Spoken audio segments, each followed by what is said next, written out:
Hello, everyone. I'm Jim Garrison, and in the spirit of the trees behind me, I want to welcome everyone to this 418th session of Humanity Rising. Wonderful to be with you today. As we begin our program, I want to just note a little historical fact about today. It was 2 years ago, this very day, that a young Black man, Ahmaud Arbery, was taking his morning jog through a neighborhood in Georgia, and was run down and then gunned down by 3 white men.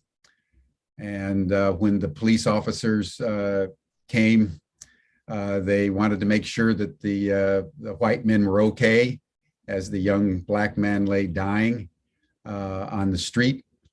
And that caused, like George Floyd, a consternation and protests around the United States and the world at a obvious racial killing without any other purpose. And just like with Derek Chauvin, the police officer who put his knee on George Floyd for those 9 fateful minutes until George Floyd was dead, he was convicted in a court of law for murder. And similarly, the 3 white men who killed Ahmaud Arbery were also convicted of murder.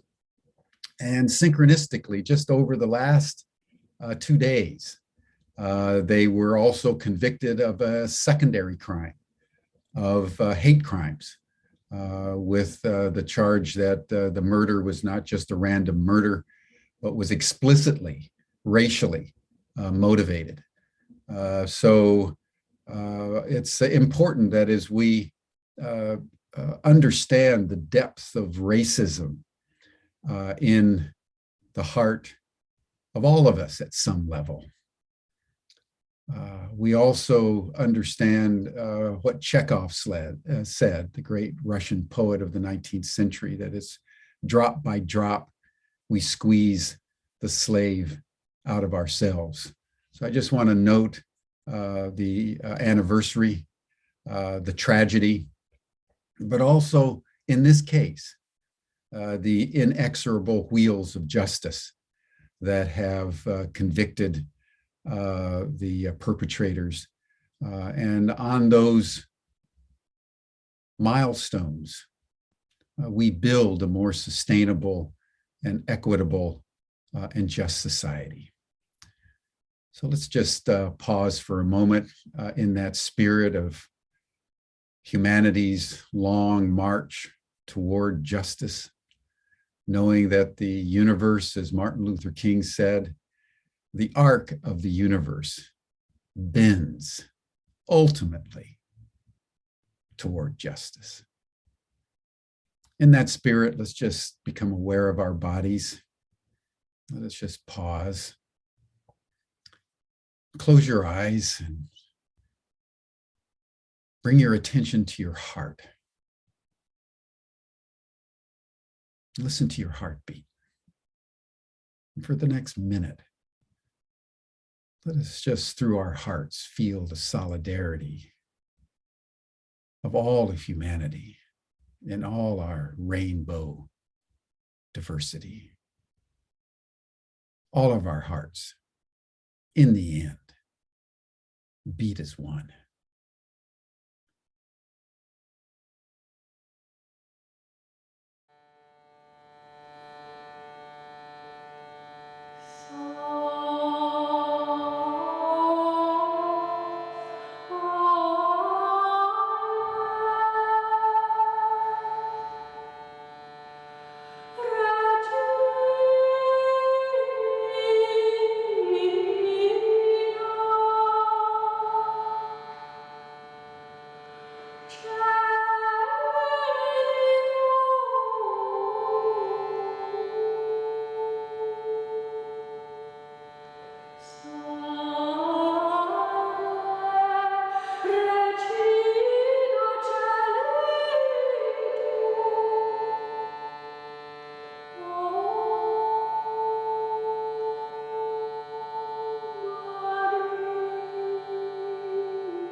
Thank you, everyone. We now want to turn our attention to our health. All of us, one way or another, have been under assault after 2 years of the pandemic. All of us everywhere in the world have been under lockdown. We've engaged in social distancing. We've been wearing masks. We felt isolated. This has had an effect on our health.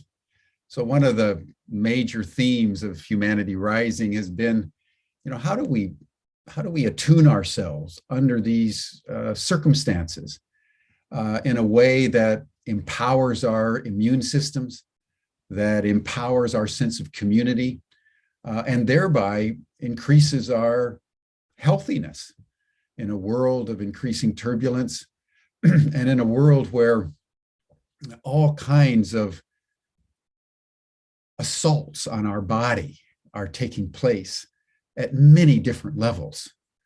The climate changing, the pandemic,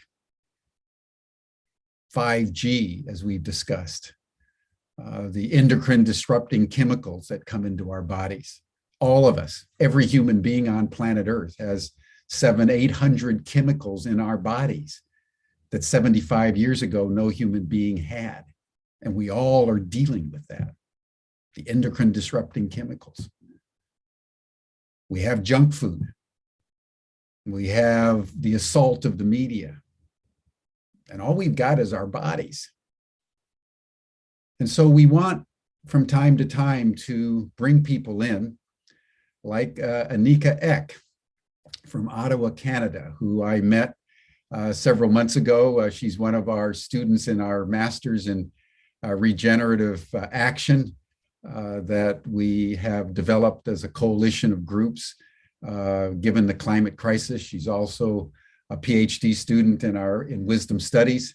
When I had my conversation with her, because I love to talk to all of our students, I was really struck by what she was doing out there in the world as a functional health and wisdom coach, and the founder of an organization, Truly You Wisdom, that really empowers people in health with a particular focus on women over 40 and how all of us can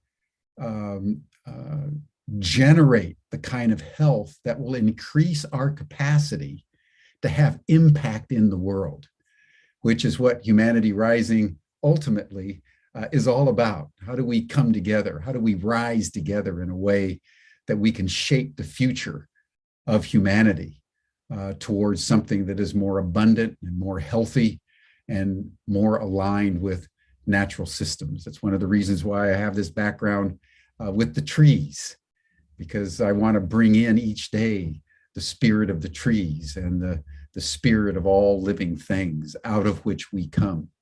And the trees in particular, we have a particular symbiotic relationship with. As they breathe out oxygen, we breathe in the oxygen.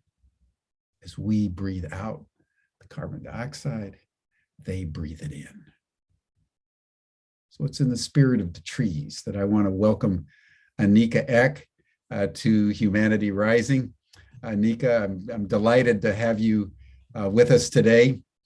She's going to just give us a presentation through a PowerPoint, and then I'll circle back as I always do, and we'll have a conversation and dialogue after that, and welcome any of you to put questions and comments in the chat, and we'll bring them in toward the end of the program.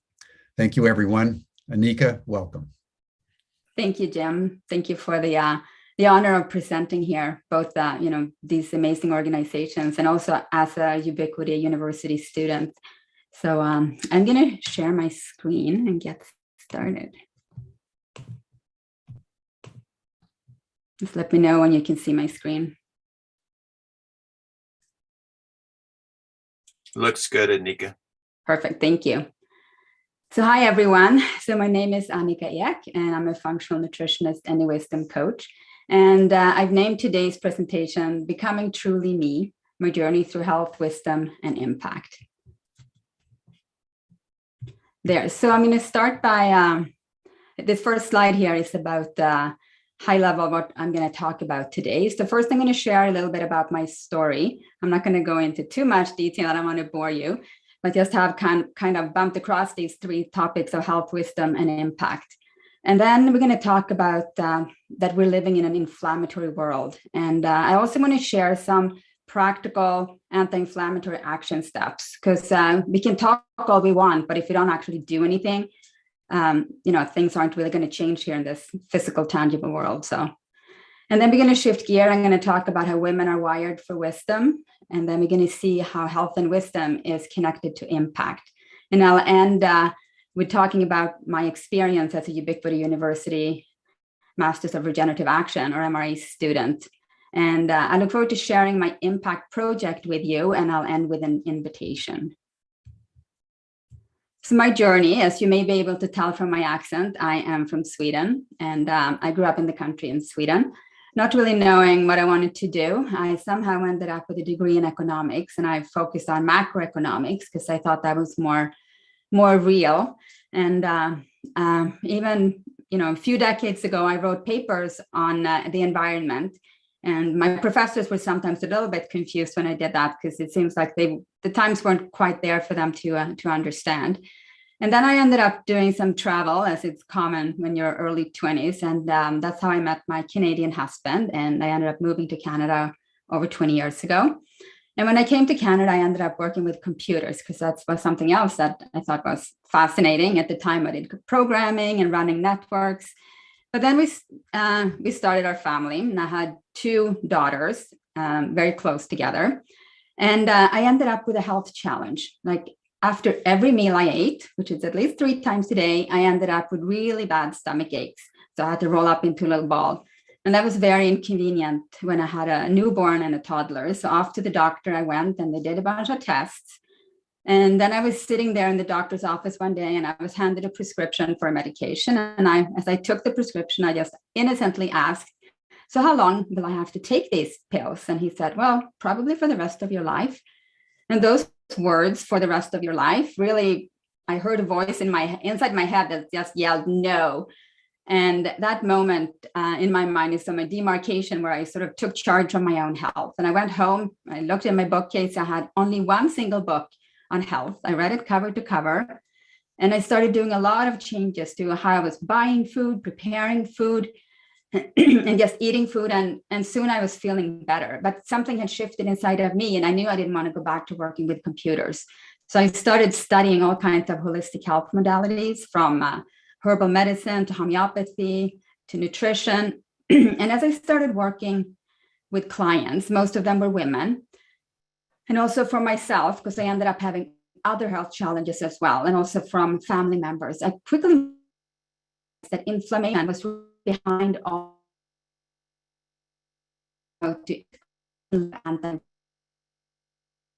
And I know that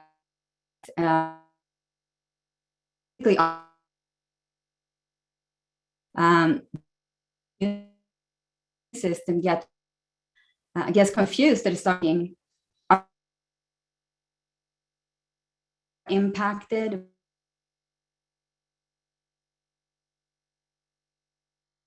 So setting to middle of her life, and she's being robbed from quality family, a great in the city and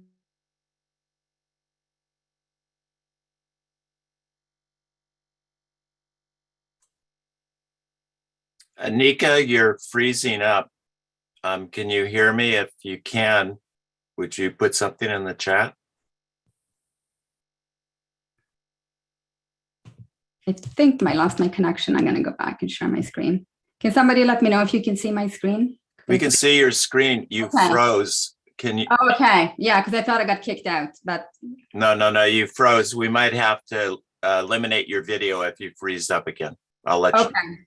How far did I get on this? Can you see my video now? How far did I get on this slide? You were talking about how you became a holistic practitioner and you started working with other people. Okay, yeah. And the other thing I said that you may not have heard is that I came across a lot of women with autoimmunity. And it's really almost like 100 different conditions that go under the umbrella of autoimmunity. That it's very common, and it really impacts women disproportionately. And when a woman is sidetracked, basically, or sidelined in the middle of her life because of an autoimmune illness, her immediate family is robbed of quality time, but the rest of society is also robbed by her contribution. So it's really important that women are able to have their health, and everybody else, but especially this condition of autoimmunity that's so linked to inflammation. So in parallel with studying all these holistic modalities, I was also studying consciousness studies. And Carolyn Mace was one of the people I followed intensely because I found her studies or her teachings very powerful among others. And I'm also a student of evolutionary astrology. And a few years ago, when I came across Ubiquity University, I quickly realized that these were my people. And I started the PhD in wisdom studies. And then I think it was the first summer of Humanity Rising, 2020, just after the pandemic started, I heard Kate Raworth being interviewed on donut economics. And that was like, wow, that is, like, I wish I'd had the framework like that when I was studying economics. And if you're not familiar with donut economics, it's this like powerful and simple image of the donut, but the outer part is basically the planetary boundary, is what the planet can give and can handle. And the inner circle is really about meeting our basic needs and having social justice. And if we can stay in that green sphere inside the donuts, we're going to be able to live on this planet in a sustainable and regenerative way. So when Ubiquity University offered the Masters of Regenerative Action program, I knew I had to do that, even though I was doing my PhD in wisdom studies, because it really made me come full circle with my economic, and it's something I'm really passionate about. So I love using images to help myself understand what I'm working on. So I saw this symbol of the triquetra, which is this triangle that's interlaced. And I wanted to use it for the topics close to my heart. And the triangle is a very stable, solid shape in itself. And so the three words of health, wisdom, and impact really inform and influence everything that I do. So at the base of the triangle, we have health and wisdom, and we need those in place to be able to have powerful and meaningful impact. So we're going to start with health. So as we all know, we're living in a world that's very inflammatory. And in the way I look at it is we have an elemental imbalance. There's too much fire and heat. And we can see that in our planet. With rising temperatures, there are wildfires, there are warming oceans, our flora and fauna is under great stress. But there's also something happening with too much fire inside our bodies. It's as humans. And it's this inflammation we're having. So sometimes we think we're separate from nature, but this shows that we have this imbalance of the element of fire or inflammation, both for the planet as a whole, but also in us as human beings. So if we look at how our healthcare system works, it was really designed for acute illness, which is illness that kind of goes away. It limits, self-limiting, it goes away. You go in and you get whatever that takes away the disease, or it's removed, cut out, and then you're fine again. But it's really shifted in the decades post-World War II to being a world where chronic disease is what most people goes to the hospital for, not counting the COVID pandemic. And the conventional healthcare system is not very well designed to deal with this. Basically, they don't have a lot of powerful tools for cure. It's mainly about suppression of symptoms.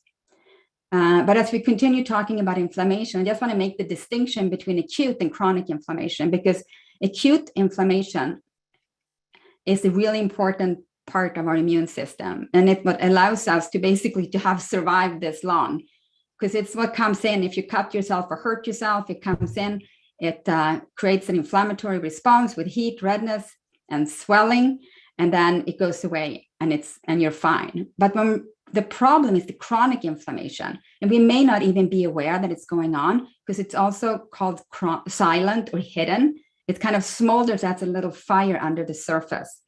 And we know we don't get sick from one day to another, but it may seem that way sometimes. You think you're fine, and then you suddenly get a diagnosis. Oops, see if I can get there. So inflammation is linked to basically all chronic and degenerative disease.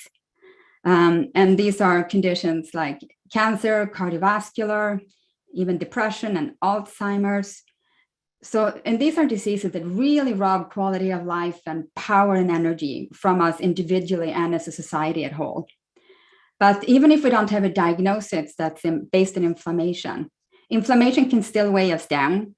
It shows up as fatigue, brain fog, aches and pains, and even being inflamed also ages us faster.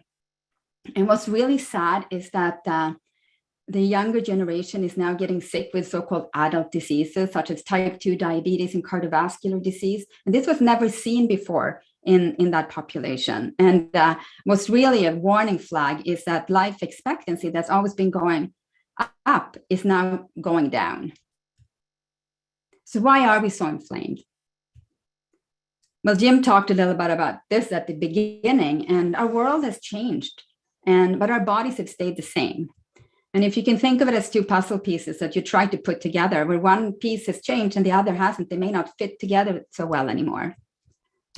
And here are some other reasons that I see as being inflammatory triggers. Is that we enter the chemical age after World War II, when chemicals left over from bomb or war materials making started being used on the fields where we grow our food, and it was the beginning of chemical fertilizers. And if we think about this, it's kind of profound, because all the food that was grown before this was actually organic. So we didn't have to buy separate food to get the organic and pay extra. Everything that was grown was organic. So, and also the food has changed a lot, and the processed and especially the ultra processed foods has really become a massive part of our caloric intake. And when I talk about ultra processed foods, you may be wondering what I'm referring to, but these are the products that you find in the middle aisles of the grocery store. And the reason they are in all the middle aisles is that they don't need refrigeration, because they're very shelf stable.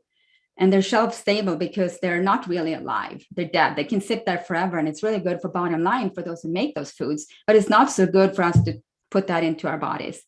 And they're often made with damaging fats, because those fats are shelf stable. And I'll talk more about those kinds of fats and how you can avoid them in a little bit.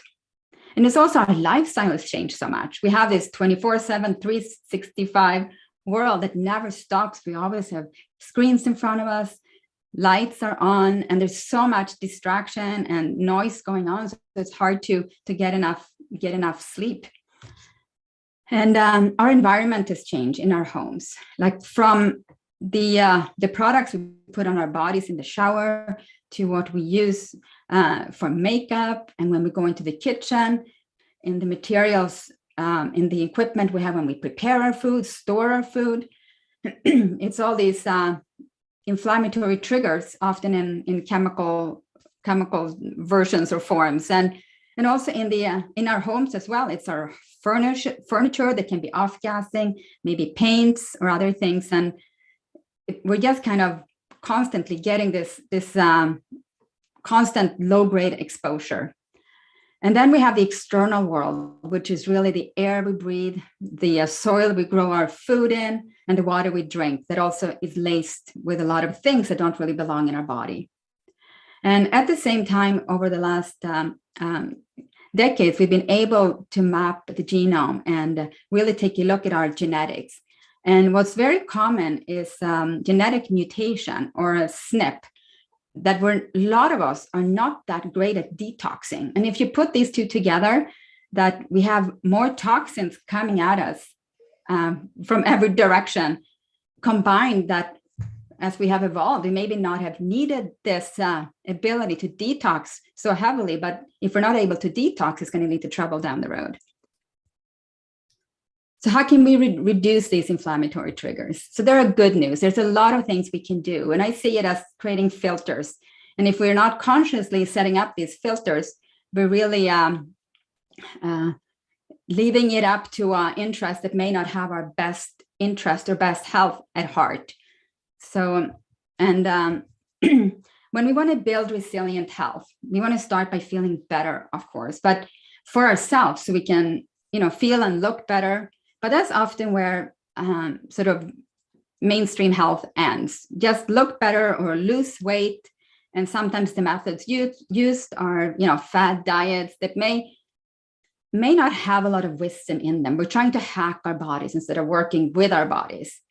So I think it's really important that we use, when we care for ourselves, we do it with wisdom. And we're also doing it for more than just ourselves, so we can look better and feel better. We also want to do it because we all know that we're in a place where we're going to have to really step up, all of us, to be able to create the future that's really worth living in. So we have to do that for ourselves and our kids and our grandkids and so on. So the way I break down the things that we get when we build resilient health, and just remember that this is not about being perfect. It's about doing our best.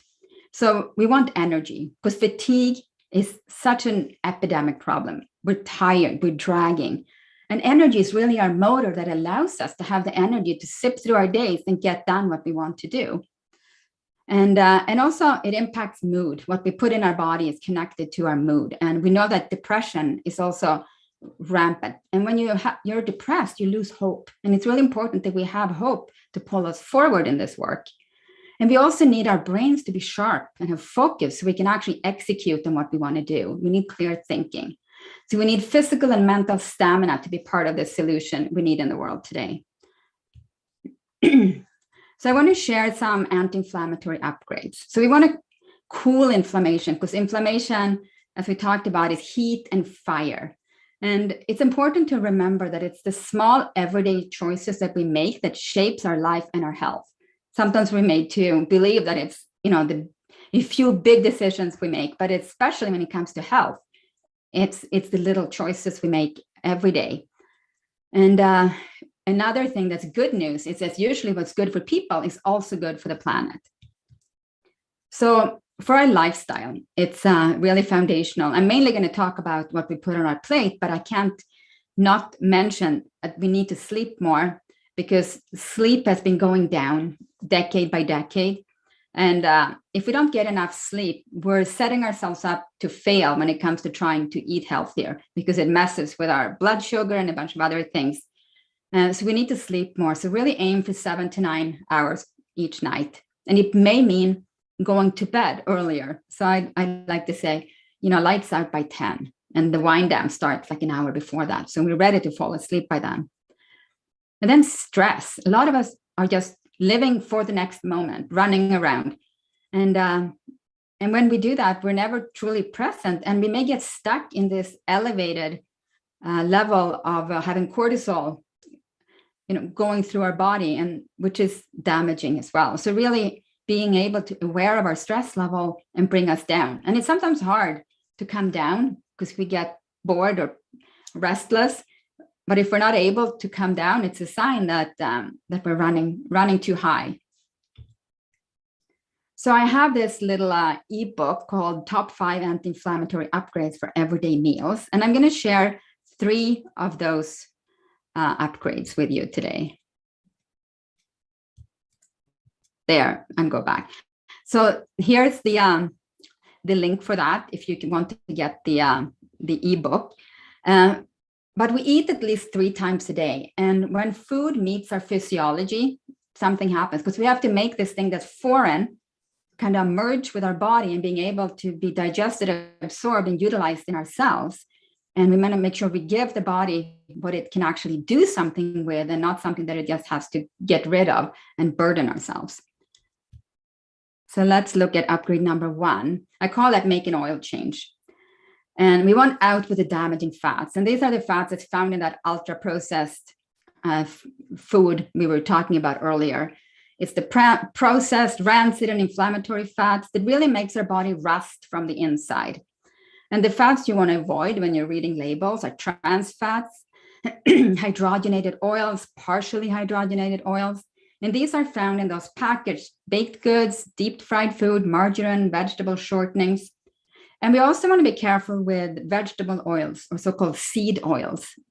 They're canola, safflower, sunflower, cottonseed. These oils are really high in omega-6, which is a pro-inflammatory fat. And we can use a little bit of that, but we don't have to worry about going after that specifically because it's plenty of it out there. And we really want to focus on the omega-3, which are the healthy. And the ratio omega-3 to omega-6 has really been skewed to much more omega-6 in recent decades, which is another reason for that inflammation. So what we want instead, we want in with the healthy fats. And the low-fat craze from a while back ago, like a few decades ago, it really makes no sense when you think about it, that our brain is 60% fat, and it really relies, along with our entire nervous system, on healthy fats in our diet. And also our cell walls need healthy fat, so it doesn't, we don't have oxidation or sort of rusting from the inside. So I want to share some tips for how to use different fats at different temperatures, because if a fat, even if it's the most beautiful olive oil, if it's heated above its smoke point, it's damaged. The molecules change its shape, and it's now damaging for us if we eat that oil. So I don't cook with my olive oil. I use it as a dressing and drizzle for olive oils. You drizzle on top of roasted vegetables. You can use it for making salad dressings. And also when you buy olive oil, you want to make sure it comes in a dark glass bottle, so it's protected from oxidation from light, and also you don't want to leach plastic into this oil. And then we have the low heat, sauteing, baking, roasting. Coconut oil is a good choice there. And you can get either the regular coconut oil or the refined. It doesn't have the coconut flavor. That's not always a good addition to the cooking. But if you're going to do some cooking that requires a little bit of higher heat, avocado oil or ghee, which is very popular and very highly esteemed fat in India, is basically butter that's had the milk solids removed. On to upgrade number 2. So I'm going to talk about my power couple, which is ginger plus garlic. So ginger and garlic each day keeps the doctor away. So these two not only bring a lot of flavor, they also are jam-packed with health benefits. So as we may know, that ginger soothes our digestion, it's good for if you're nauseous, and garlic is really good for the heart, and both are immune boosters, and they are anti-inflammatory. So I suggest you cook with them together or separately every day. Just be careful when you source your garlic and ginger. Go for local and organic, especially for the garlic. If you can find a local garlic farmer, you can stock up in the fall. That's what I do, and I keep it in a mesh bag all the way till like April or May. And also for ginger, you want to make sure it's organic, so it doesn't come with heavy metal contamination or something like that. And I want to share a tip for how to get more nutritional bang from your garlic. So just like when we make compound glue, we take things from 2 different tubes and put them together and let them sit for a while. It's the same thing with garlic. So if we take a garlic clove and we mince it straight into a hot pan, there's not enough time for the allicin, which is garlic superpower, to develop, because they're basically enclosed inside the garlic clove in different cells. And when we smash or chew or mince the garlic, they're able to combine, and it takes about 10 minutes to activate the allicin. So when I cook, I basically always start mincing the garlic, because by the time I'm ready for it, it's been at least 10 minutes. So I have a recipe for garlic ginger paste that on my food blog, and if you get the ebook, there's a link straight to there. So just cook with lots of herbs and spices. They make food more palatable when we cook, but they also bring a lot of health benefits. And upgrade number 3, I call Score a Veggie Hat Trick. So we may think that all vegetables are created equal, but that's not so. And we can just tell from their color that they bring different phytonutrients. These are the chemicals that the plants themselves use to protect themselves in their environment. They're also really good for us. So we want to have a diversity of vegetables. And a few years ago, Dr. Terry Walls came out with this book, The Walls Protocol, and she divided them into these 3 categories. So the first one is the dark leafy greens, and that's your kale, your spinach, the chard, the collards, the romaine lettuce, and often the darker green, the better. So we want to make sure when we go shopping and when we're cooking that we're getting some of the dark leafy greens. And the second are the sulfur rich, and they can also be thought as the cruciferous vegetables. So it's the cauliflower, broccoli. We also have onions and garlic here because they're also rich in sulfur, which is really important for good health. And the third category to keep in mind is the deeply colored vegetables. And when you slice right through them, they have color right through. So these are the peppers, beets, carrots, and tomatoes. So if we can keep these 3 categories in mind, we're able to get more of the nutrients we need. And I have a recipe that I call the triple power salad base that you can make ahead and just add some toppers. We can do it for like maybe make it on Monday and you have it from Monday, Tuesday, Wednesday. So it's really important to eat this when I plant diet, because also the fiber that the vegetables brings are really important for a healthy microbiome. These are all the gut bugs that lives in our digestive tract, and they're really important to modulate our immune response. And a variety is important. So that's why we want to, every time you go to the grocery store and you see a vegetable you haven't seen before or something new, try these new things, because having this variety in fibers is really important. So these plant foods, they really feed us on body, mind, and soul. There's information for our body through these vegetables. It can turn genes on and off. We don't have to manifest all the genetic predispositions we have. And a powerful tool to actually modulate our immune response is through vegetables. They're able to push those buttons on our genes. But there's also wisdom in this plant food. And especially the category of plants, which we call herbs, which are more concentrated. We've lived in symbiosis with these foods for millennia. And I think that if we're able to eat a lot of plant food, I think it's really good for the development of consciousness as well.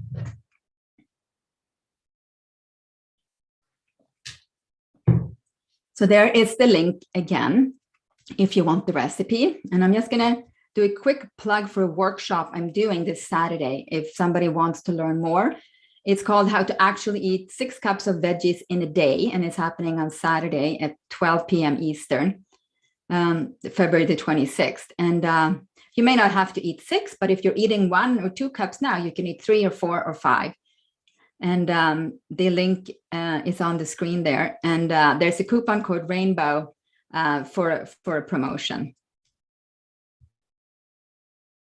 Okay, let's see here. Let's switch gears to wisdom. So I think women are wired for wisdom. Not saying that men are not, but the unique physiology that women has is something that I think is very interesting. And I think of it as we're wired for wisdom and primed for impact. And I like to share these life stages that I came across from Hinduism. It's the student, the householder, the forest dweller, or the hermit, and then the wanderer. And these usually go in 7-year increments. So by the time we reach around 42, we enter the forest dweller stage, which means that it's a time to withdraw and pull back. And if we look at what's going on in the body, a woman's body around that time, it's basically when the estrogen veil is falling away. And estrogen is a very important hormone, and it also important for the survival of our species, because estrogen makes us want to have babies, look pretty, be accommodating and nurturing. But as estrogen starts to drop, we start, as women, start caring less about what others think about us, and our appearance become less important, and it becomes easy for us to speak our mind and our truth. So a woman's search for wisdom,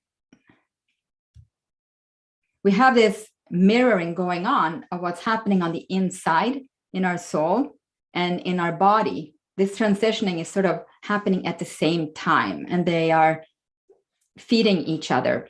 So what may happen is that suddenly a woman may feel the need to withdraw more, spend more time alone, and being not so interested in going to all those parties and socializing.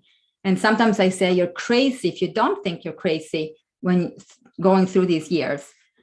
And it's really important that we give a little bit of attention to this shift in focus from outer and in accumulation of things to inner, where we start developing a rich inner life. And to the outside world, it may look like we're doing nothing. It's not something that's really valued in the modern society. So it's important to be able to hold that space for ourselves.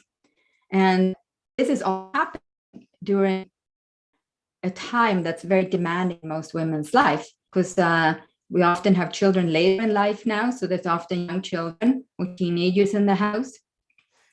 There may be aging parents, demanding careers, and so on, at the time when the women need to start spending more time withdrawing and cultivating a rich inner life.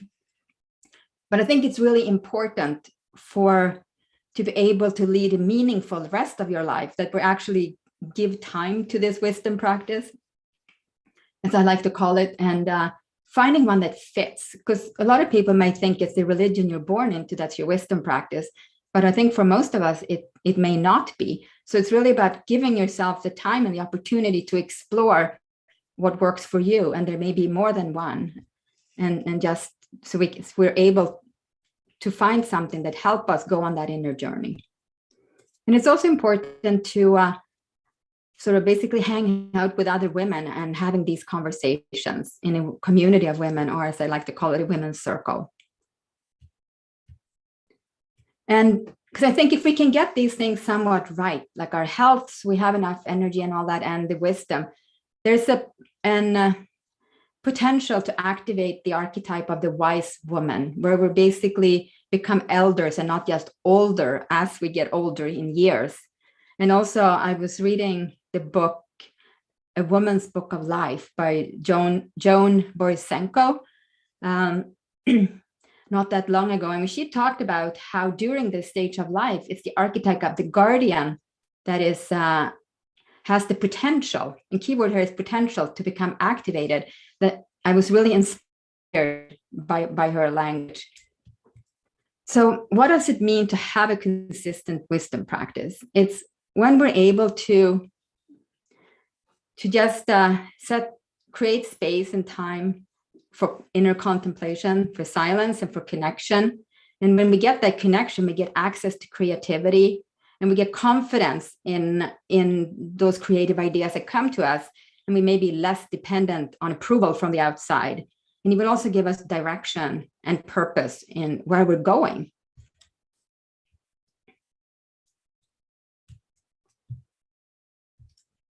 There. So let's continue by looking at how health and wisdom is really connected to impact. So we're just going to start with a quick review. So health is really what gives us our energy, which acts as the motor, so we can actually take action and do the things that we want to do. But we also need to be sharp and have a good, stable mood to do these things. So we need clarity and focus. There, it's a little delay there. So for wisdom, our wisdom practice will give us direction and purpose. And we need both, because if we only have the health, we have the motor without direction, we're driving, we may not even realize we're driving into a place that doesn't really give us a lot of meaning or potential for impact. We may have goals that's not really that deeply anchored.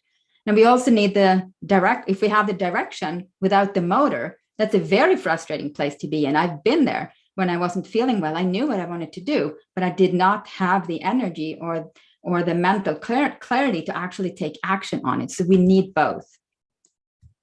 So now I want to introduce you to the virtuous cycle of impact. And if we start on the right-hand side with the word purpose, because our wisdom practice gave us connection to that purpose. And this is an inner process.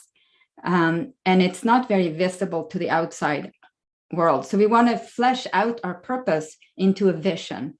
We want to make it more concrete. And that can take different forms. So you may be an entrepreneur. I work a lot with heart-led women entrepreneurs, or it may be what you do through your work in that way, but it can also be just interests you have. There's different layers of this impact. For example, I have a very soft spot for pollinators and bees. I love them, and I'm very inspired to plant in my garden that plants that attract pollinators, and I love watching them, and I have my little bee hotel. But then it's also about really focused in finding this bigger thing to have that impact at all these levels, and just working with all these organizations that Humanity Rising is working with. Then whatever they do that fits with whatever you're doing, it helps you take in it's something from a purpose to a vision to impact, and it becomes more concrete as we go. And we're doing it in different layers in our life, whether it's in our personal life, how we avoid using, let's say, single-use plastics, and all the way up to doing something bigger. But everything is important, every layer of impact. And when we're able to have impact in our lives, it brings us meaning. And this is meaning that sits deeper. It's not, I think of happiness. Everybody says, oh, I want to be happy. That's like a really superficial level. But if we're able to have meaning, that it's this deeper kind of happiness. And that feeds back again into our purpose. And then we'll start cycling through this as we evolve as human beings. Our purpose and vision and impact will also evolve with us, and it keeps changing. Another way of looking at this is this tree of impact. And as you can see, the tree is actually the same above ground as below. And we don't often think about that because what's underground is invisible. So if we think of health and wisdom as the roots, they are invisible, but they're really important because the tree uses its root systems to stay stable when it's a windy day, and it uses it to absorb water and nutrients, and it communicates through the roots into the mycelium with the rest of the network underground. And it's the same for us. We need to do these things that are not visible when we're taking care of ourselves. We're feeding our body well, and we're making sure we're connecting to this wisdom in a way that fits us. And then we have impact, which is the trunk and the crown. This is the visible part. And for the tree, it's the part that we see. And we're really enjoying, like Jim talked about, the oxygen exchange that we're able to have with the trees. And also we're able to get shade and shelter and fruit from the trees. So health and wisdom is able to build resilient impact. And this can avoid helper burnout when we're only focused on the impact and the impact over and over without thinking about that we have to fill our own cup as well. But it's important to remember that we're never done and we're not going for perfection. So we always have to keep filling our own cup by looking after our health and wisdom so we're able to have the impact that we want.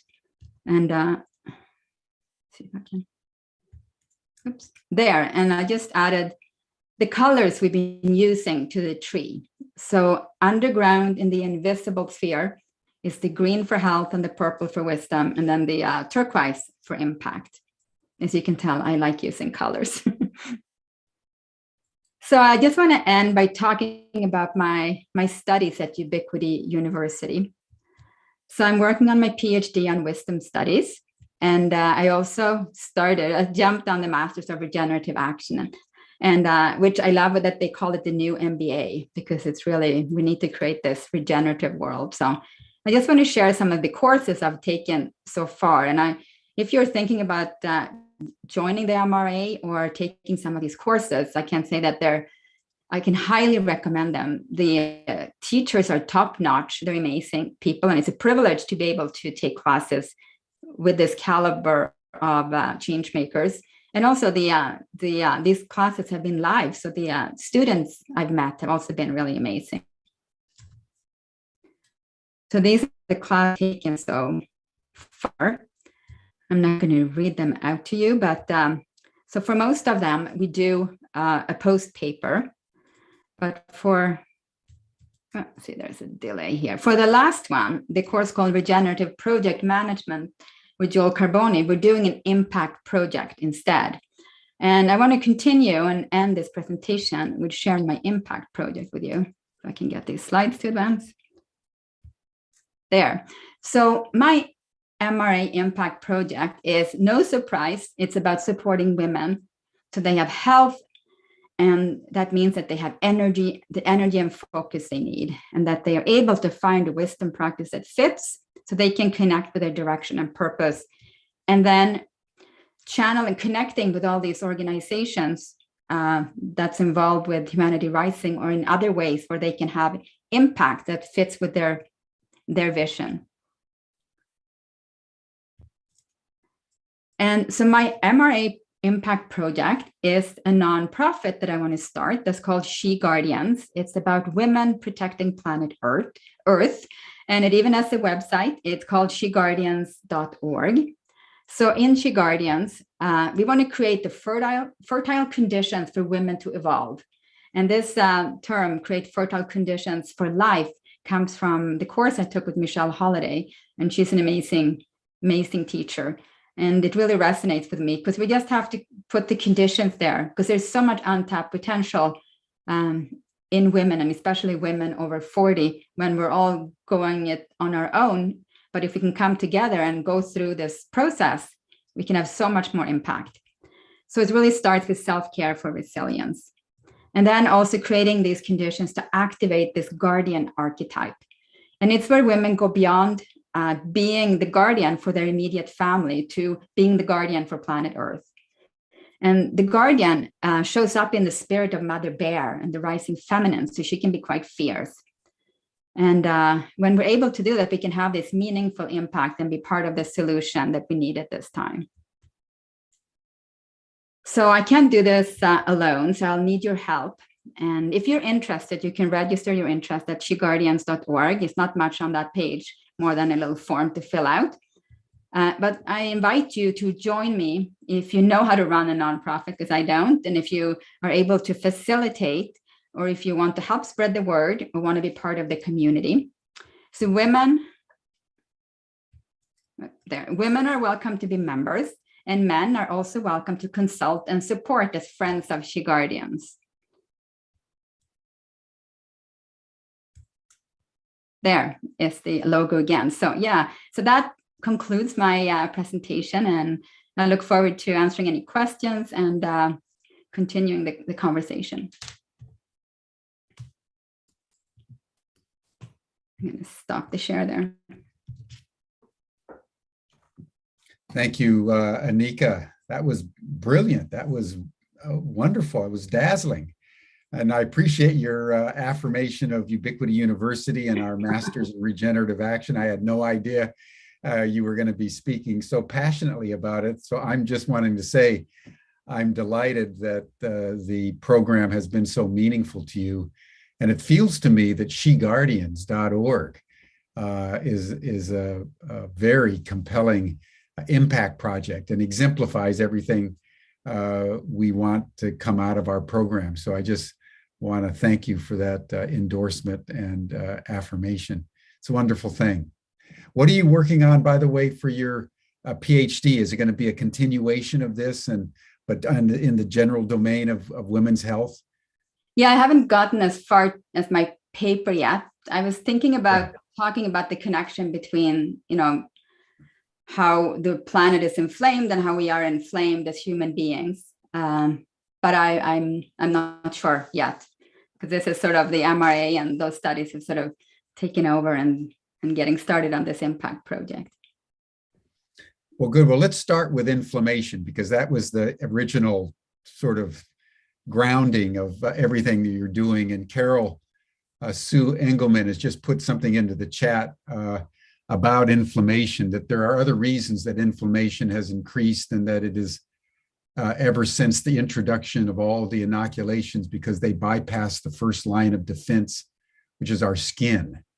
and it ramps up our immune system to be overactive, is in the main cause of most autoimmune decreases, which are virtually non-existent before inoculations.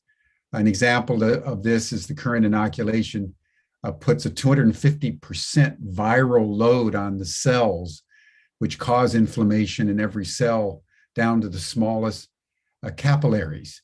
The other is wearing the mask, which causes the oxygen to lower below 19.5% almost immediately, which triggers the cortisol and turns off our immune systems, thinking it is just going to be temporary.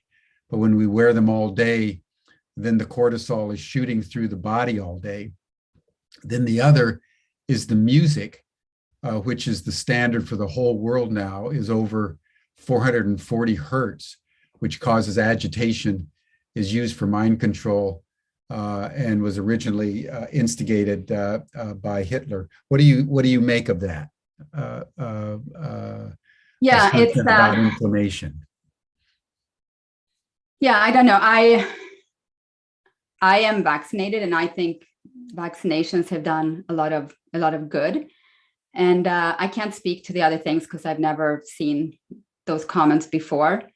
And about wearing the mask, I've not experienced any problems wearing a mask, so I don't know. And for music, I've never heard about music being used that way. I find music is something we're drawn to at different frequencies depending on where we are in our life and our mood, and it can be a force for healing. Yeah.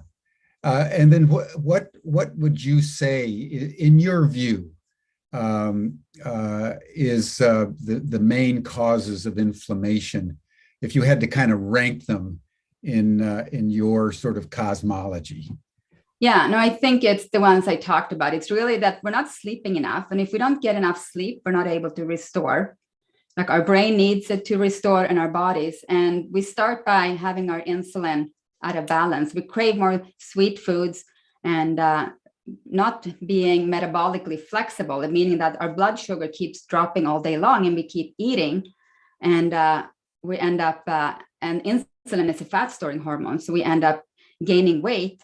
And if we end up getting fat tissue in itself is inflammatory. So a lot of the habits that we keep putting things in our mouth all day long, and then not sleeping enough, and then being in this heightened state of stress all the time, where we're not able to kind of lower the cortisol levels and just have that connection where we're able to, it's like this breath, right? We need to be in the outer world and being active.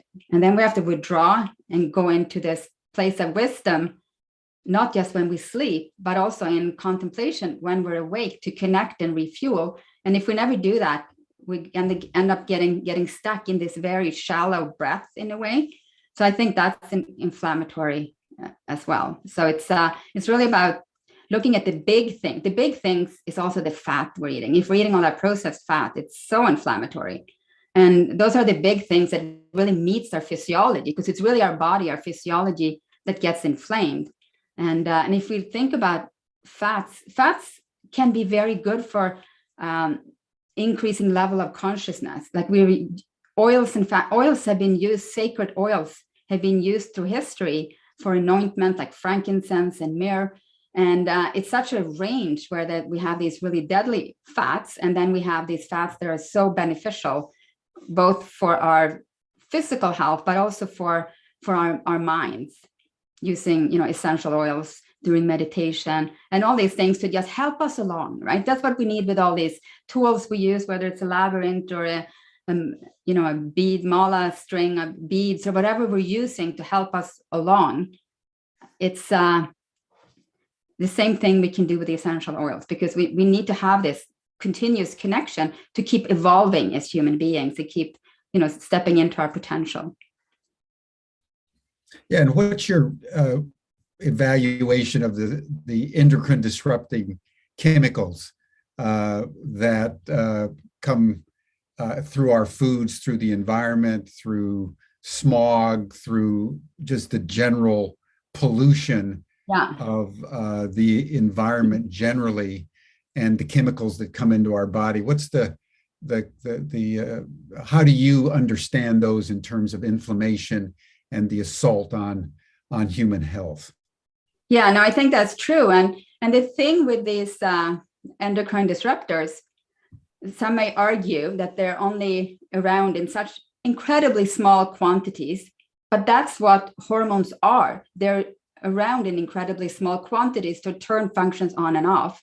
And they we have these estrogen mimicking endocrine disruptors that ends up turning on up estrogen. We get it through plastics and other things. So that's where we need these filters and this awareness. Like I don't drink water from plastic bottles. I use, a glass bottle or a stainless steel bottle. And we just have to be aware where they are in the environment. They've been coating, bills, money bills. They have this plastic we get on our fingers and it's absorbed through our skin. Same thing with a lot of receipts that comes from these thermal printers and things. So if I'll say, put the receipt in the bag, just being aware of those little things so we can minimize the exposure. And it's so important for our children too. And just for reproductive health, because that's such a struggle for a lot of people who want to have families these days. And these, especially these estrogens, they're creating havoc in men and women. So that's very, very real and something we have to be aware of. And it's also the combination of them that's never really been tested.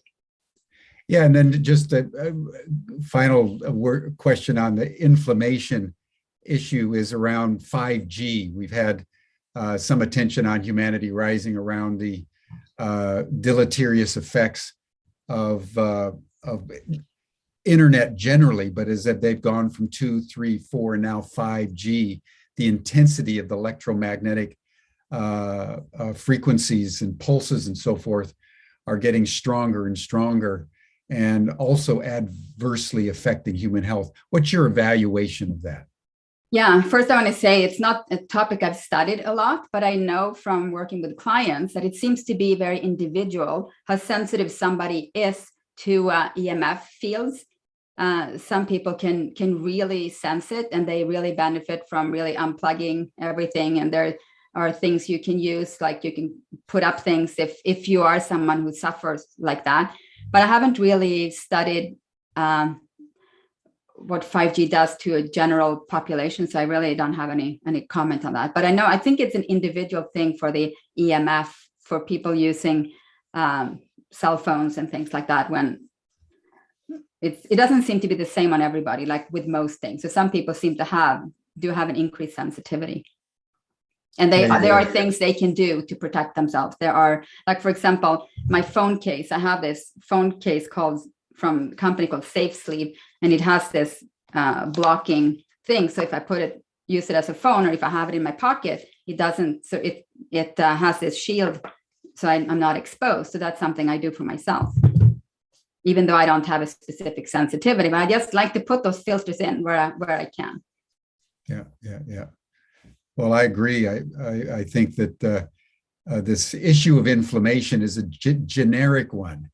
And there's all kinds of sources that affect people very differently. You're absolutely right.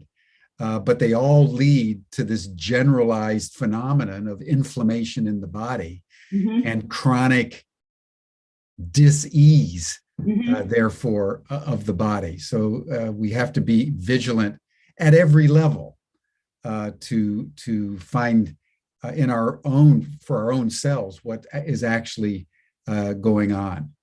But let me just shift a little bit and ask you a little bit more about health-related issues. I noticed you're a great fan of ginger and garlic, and a variety of vegetables and so forth and so on. What is your general position about meat, for example? Do you recommend meat, or do you recommend a completely plant-based dietary regime? What's your comment on that? Yeah, first, when it comes to however you eat, I don't see it as a religion, and because it can become that belief systems are associated with how we nourish ourselves. Because I think our nutritional needs, they keep changing through our lifetime. and we're never down. But I eat for me, it's how you source the meat. I don't buy factory farmed meat. If I get meat, it's grass-fed beef from a local farmer. And I think that can be a very healthy part of a diet, because clean, lean proteins is really important combined with this plant food. And I think those are like the foundations, along with healthy fats, can really sustain us. And it's really how we ate in the past, before agriculture. Yeah. So you would include meat Yes. for yourself, and Yeah. presumably you have a family, as part of the healthy dietary regime. Yeah. And also I find if you want to eat a vegan or vegetarian diet, you end up getting more carbs with that protein, which can, if you're sensitive, increase blood insulin and blood sugar swings more. So if it's important for you to keep your blood sugar stable, then that's easier to do if you eat like fish, seafood, and meat. So, but it's a personal preference, and I don't, and everybody can see how they feel, right? So I don't really promote the factory farming, because that's just horrendous, the way they treat the animals. That should be outlawed in my mind. It's so horrible. But when the farmers where we get our grass-fed beef, they have a relationship with that animals. They appreciate them, and they thank them when they send them to slaughter. So and that's another sign we're part of this nature. We're not a side of the nature, and our bodies can use the protein, right? So we can't separate ourselves too much, but I think it's all about the respect and the that is shown to those animals that are used for food. Yeah. Now, what's your general position on fasting? There was a question in the chat about the utility of fasting. Do you fast? Do you find that a useful regime in terms of health support and maintenance? Yeah, I think fasting, if you look through history, it's been part of most cultures, whether religious or not. And I think fasting goes well with, doing contemplative work and studies, because when we all know, if we sit down to meditate on a full stomach versus before we eat breakfast, it's easier to become centered if we're not like really full, right? So, but at the same time, it's very individual, because as a population, a lot of people are not able to fast very long because they're not very metabolically flexible. They get hypoglycemic if they don't eat, because their bodies are used to having food coming in so often. So I think if you can, there's this intermittent fasting that people talk about, like the 16-8, that you eat for 8 hours and then you fast for 16 hours. I think that's really good, because it gives our body a break. Like, people who lived in caves, they weren't like eating at 10 o'clock at night. They were probably sleeping. So, and our body is not able to do the repair and healing when it's digesting food, because digesting food takes so much energy. So I think it's really benefit to be wise, but it has to be, so it fits with the person. If it's somebody who is hypoglycemic or type 2 diabetic, they need to talk to their doctor and figure out how to do it safely. Right. Yeah. Good. Well, thank you for that. Now, let me just turn to another domain, which is a particular interest, I think, to many people, and that is your focus on women over 40. And you've said that women are hardwired for wisdom. Say more about that. I'm intrigued that you would make the assertion that women are somehow hardwired for wisdom. So say more about that.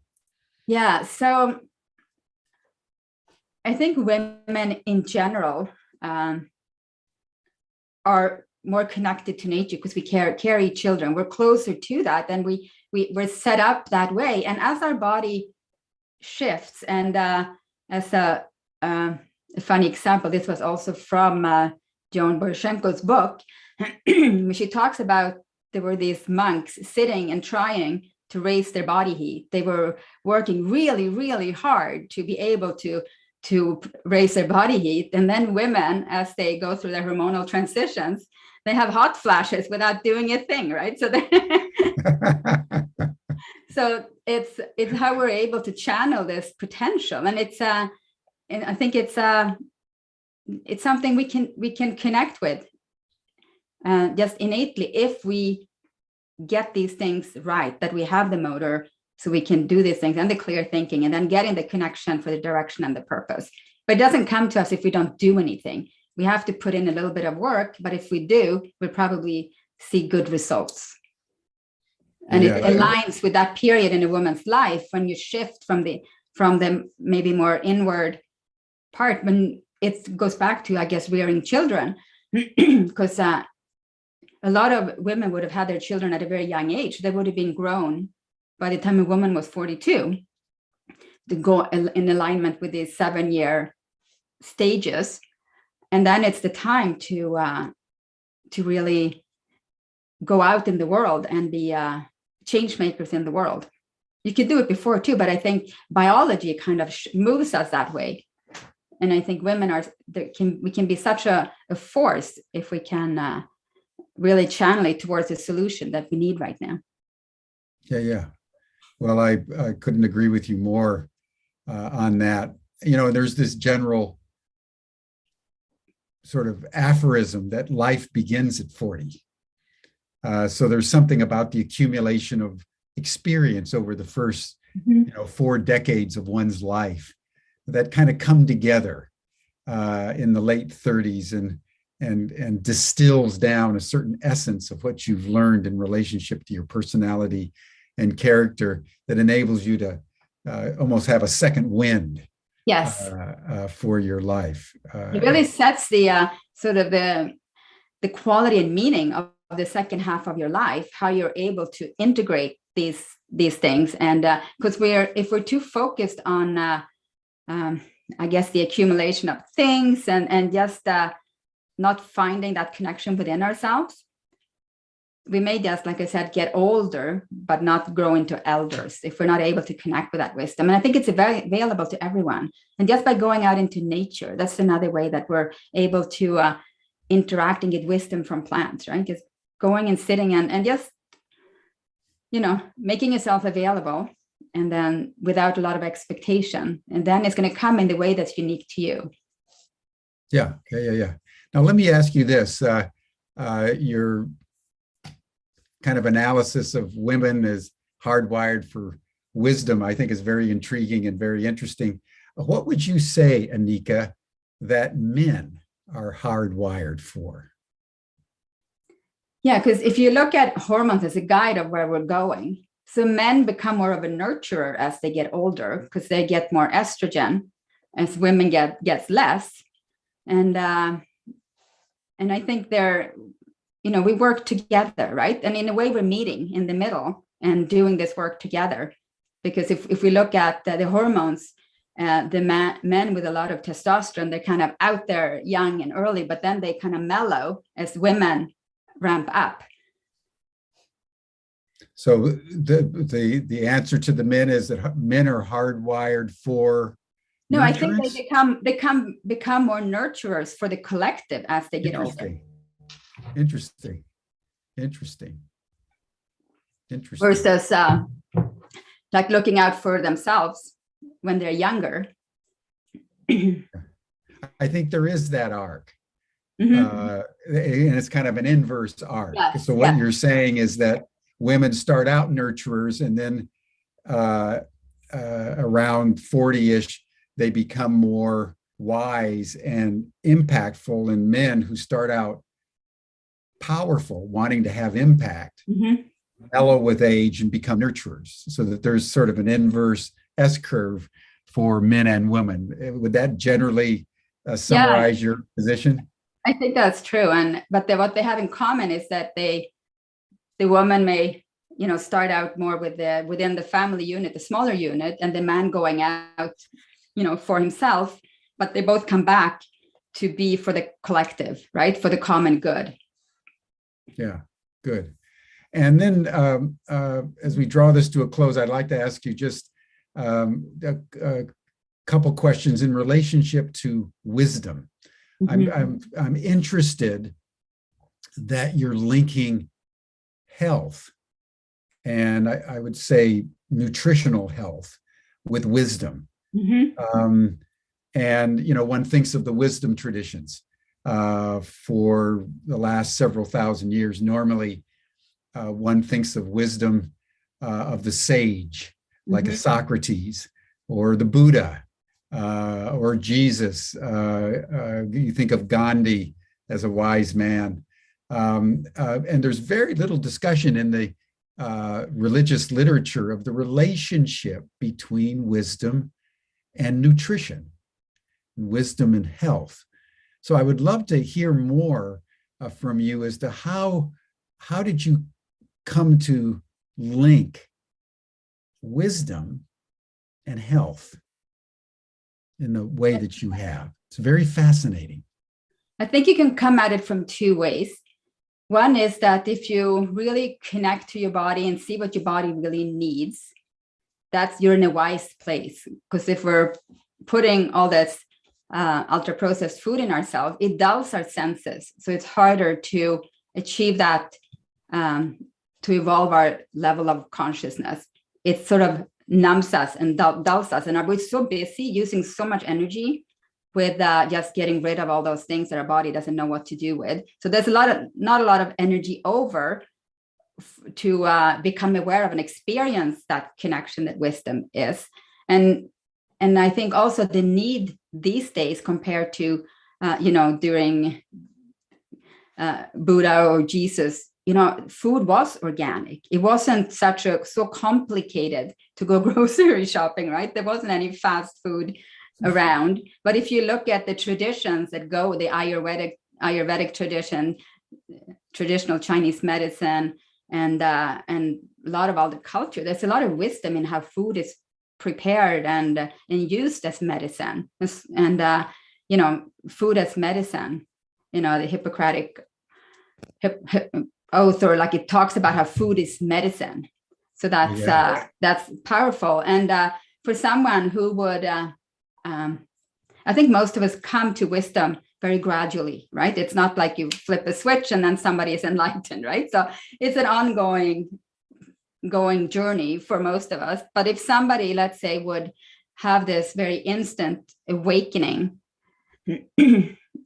I don't know, but I doubt they want to go to McDonald's right away. They probably feel the energy and the frequency of the food that they put into their body. They would want to put something that's alive into them. So, and I think, I don't know if that answers your question, but they support each other, and you can come at it from both ways. There's no one direction.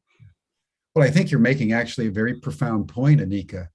When Socrates and Confucius and all these other wise ones, as we've known them to be, they were all eating organic all the time. There was no dietary issues because everything was whole food. That's right. Now in our time, we have to be wise about our environment in ways that previous generations have never had to even pay attention to, because it was basically clean and what they were eating was basically healthy. So they never thought about it in relationship to wisdom. Yeah. Wisdom was always located around one's understanding of the cosmos and one's interactivity with one's fellows. But you're broadening the notion of wisdom in a world where what you eat can kill you and what you eat can distort your capacity to even become wise, because it reorders your neural synapses, inflames your body, and creates disease that makes the pursuit of wisdom even more challenging. So I appreciate what you're saying, and I think there's deep truth to it, that the pursuit of wisdom now is much more dimensionalized in our time than it was in previous, let's say, unpolluted times. Yeah, and the struggle in the past was are we going to have enough to eat, right? Are we going to be able to sustain ourselves through the seasons? That's why our body is able to benefit from fasting, right? Or having this sort of minimal eating, because they're able to flip from, burning carbs to burning fat. And if we weren't able to do that, we wouldn't have been able to survive as a species. But there were also these wise people from the past. They realized that when they did not eat, when they were fasting, that was the time for when they did the deep contemplation. Yeah. Right? Yeah. But that's been that link with but they didn't have to worry. And like I say sometimes when I do my presentations, like, I wish I didn't have to talk about this, because it's only in recent years, and it's only a couple of generations, right? Like 75 years that this has been such a problem, where the quality of the food versus quantity has become the issue. Yeah. And there's a comment, Sherry Stover, saying that the interesting thing, however, is that even when the food was organic and the toxic load was much less, people still got sick. I think the comment that I would make there is, yes, they got sick. People have always died, but the diseases that people got were very different in antiquity than they are today. And in particular, there was very little incidences of chronic diseases. Chronic diseases are now endemic in modern industrial society, particularly in the United States, where they estimate that upwards of 60% of all the children now have some kind of chronic disease, autoimmune, autism, childhood diabetes, ADHD, all kinds of afflictions are besetting us as you say, our bodies haven't changed, but the context within which we're living has radically changed. And our bodies literally are under assault. That's affecting our emotions. It affects our cognitive functions. IQs are, at least in the United States, are not what they were 50 years ago. So what would be your comment on this point of the changing way people have gotten sick and died over history?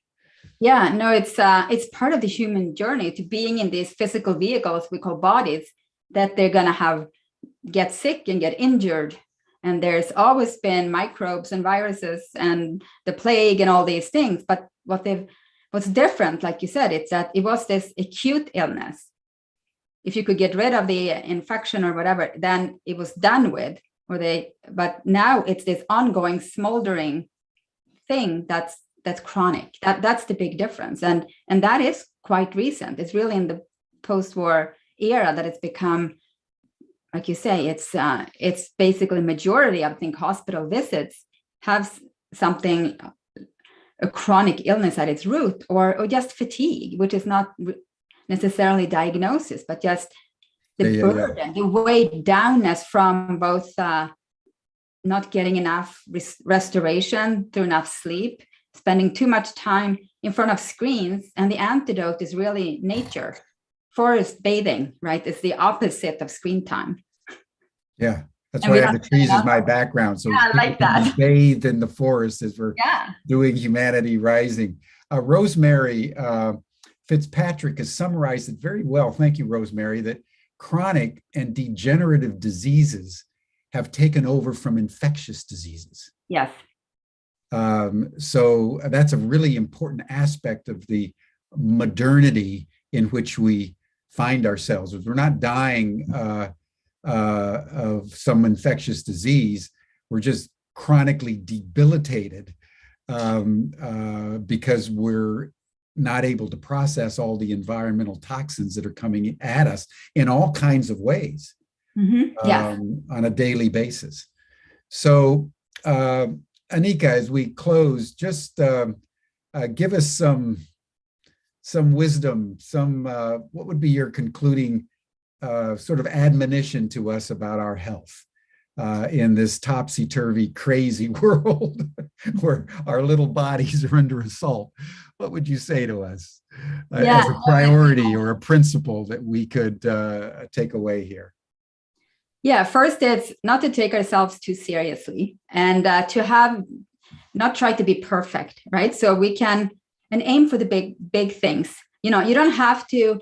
You're not going to wait by going into nature until you can go visit the national park. Like interact by just grow your own plants in the house, have your herbs, interact with your pets, have a garden if you can, or just a pots in the window, right? So, and the same thing, get the big basics. Don't worry about the little things. For example, supplements and all these miracle things that people say this will cure this and that. But if you're not getting the basics done, like eating lots of plant foods, clean, lean proteins, healthy fats, a supplement can't make you better because it's called a supplement. It's supplementing, the basic foundations. Drink your water, prioritize your sleep, become aware of where your stress level is at and how you can bring it down, and do it through a wisdom practice. And you can have these different things to help you. You can use your breath, like the labyrinth I have there. I have this little mala, and you can just have these things to help us when our mind runs away with us, just pull ourselves back so we can be centered and then figure out what's really important for you, right? So we have meaning in all of this, because if we lose our hope and the meaning in what we're doing, then it's hard to keep going, right? With all the bombardment of disastrous thing coming at us all the time, right? So. Annika Ek, everyone, a functional nutritionist, a master's and PhD student at Ubiquity. You can see the kind of caliber of students that we have at the university. And we thank you so much, Annika. You've been elegantly, really informative today in a very inspiring and yet practical way. So I just want to acknowledge that and thank you for your matriculation at Ubiquity. I look forward to seeing you in one class or another as we move forward. And good luck with your impact project. The sheguardians.org is the website. It's not quite up yet, right? It is up. Yeah, it should be able to fill out a form there. Okay. I think so anybody that wants to help Annika get this sheguardian.org nonprofit going as part of her impact project for her master's in regenerative action course, please sign up, and maybe we can have you back, Annika, down the trail for more nutritional advice in this crazy world of ours. Yeah, I'd love God that. knows we all need it. God yes, knows we all need it. do. Okay, thank you, everyone. You're all welcome to join Annika and others in the after chat. You'll see the link that Stan has put in the chat box. That'll do it for today. Tomorrow, we will turn to a really profound expression of a plan for love in the world, a 7-year plan for enhancing love in the world through an organization called We Care International. That's tomorrow on Humanity Rising. Thank you, Annika. Splendid job. Thank you, everyone. See you tomorrow.